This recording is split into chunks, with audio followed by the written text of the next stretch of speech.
आणि उपोषणाचा चौथा दिवस आहे आणि या चौथ्या 4 दिवसांमध्ये अनेक खासदार आणि आमदारांनी मनोज जरांगे पाटील यांची भेट घेतलेली आहे। त्यातच खासदार अरविंद सावंत यांनी सुद्धा मनोज जरांगे पाटील यांची भेट घेतल्याचं पाहायला मिळालं। शासनाने फार ताणून न घेता आरक्षणाचा प्रश्न सोडवला पाहिजे अशी मागणी सुद्धा सावंत यांनी केली आहे।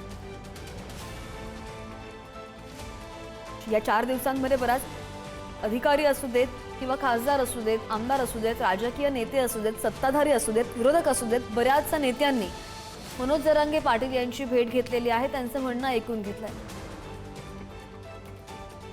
शासनाने आता फार ताणून न धरता हा विषय लवकरात लवकर सोडवला पाहिजे असं मला वाटतं की सातत्यानं अनेक विषयाचा म्हणजे मी एक उल्लेख त्यांना मध्ये गप्पा वार्ताना सांगितलं असंच, वैश्यवाणी हा शब्द आहे आपल्याकडे।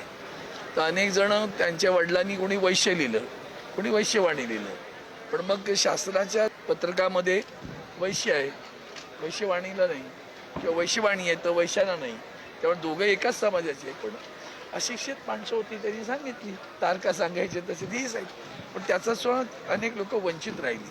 त्याच्या जिद्दीला मी सलाम करतो की आपण त्या आणि अभ्यासही आहे। लोकांना जसं वाटतं तसे मनोज जरांगे नाहीत हे मात्र निश्चित सांगू शकतो।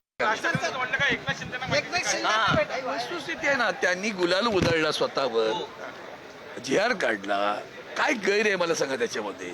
मग तुम्ही लोकांची फसवणूक करता हे तर मान्य करा की ती का खेळता। मी तर असं माझ्या कालची बाईट बघा ना तुम्ही, का झुंजी लावता, का वाद लावता, न्याय द्यायची गोष्ट ना, वाद का करता निर्माण।